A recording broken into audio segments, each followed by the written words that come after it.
Assalamualaikum warahmatullahi wabarakatuh. Sobat-sobat yang dimuliakan Allah Ta'ala, Ramadan dijadikan sarana, dijadikan media oleh Allah Ta'ala bagaimana kita sebagai orang mukmin itu betul-betul bisa meraih ketakwaan. Takwa didefinisikan oleh sahabat Umar bin Khattab dan juga sahabat Ubay ketika berdiskusi.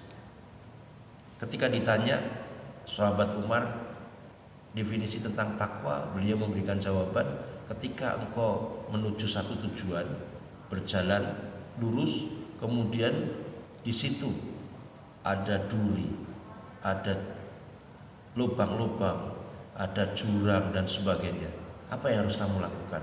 Sahabat Ubay kemudian memberikan jawaban, saya harus hati-hati supaya nanti sampai kepada tujuan dengan selamat. Kemudian sahabat Umar memberikan pernyataan, itulah takwa. Maka ketakwaan itu didefinisikan oleh sahabat Umar itu kehati-hatian di dalam menjalani kehidupan kita, supaya dalam kehidupan kita tidak masuk lubang, tidak terkena duri, tidak masuk jurang. Dan bagaimana supaya kita bisa senantiasa waspada sehingga tidak terkena duri atau masuk lubang atau masuk jurang? Maka kita ingat Rasulullah Shallallahu Alaihi Wasallam dalam sebuah hadis riwayat Imam Ahmad ketika menggambarkan Shiratal Mustaqim. Maka Rasulullah Shallallahu Alaihi Wasallam menggambarkan garis lurus yang di dalam tanah, kemudian diarahkan perjalanan hidup kita itu sebenarnya menuju jalan lurus, yaitu akhirat dan masuk surga. Bagaimana supaya kita bisa mengikuti jalan itu supaya lurus dan terus nanti bisa sampai pada tujuan akhir kita, yaitu di akhirat dan masuk surga?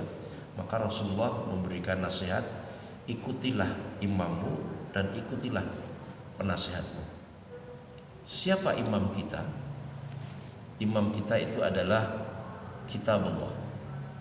Dan siapa penasihat kita? Penasihat kita itu adalah hatinya orang mukmin.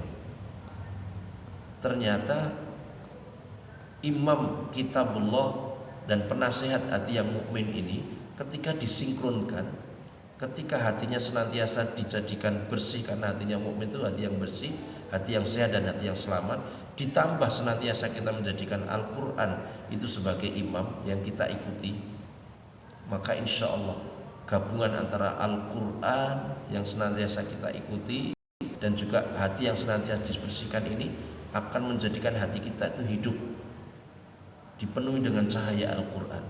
Disitulah langkah kehidupan kita insya Allah nanti akan dibuat waspada, dibuat hati-hati. Ketika ada lubang, kita nanti ada cahaya yang menerangi. Ketika ada duri, insya Allah kita bisa menghindari. Ketika ada jurang, maka insya Allah kita tidak untuk tertarik masuk ke dalam jurang, karena di situ ada seruan-seruan setan. Untuk itu takwa itu harus kita munculkan di dalam diri kita.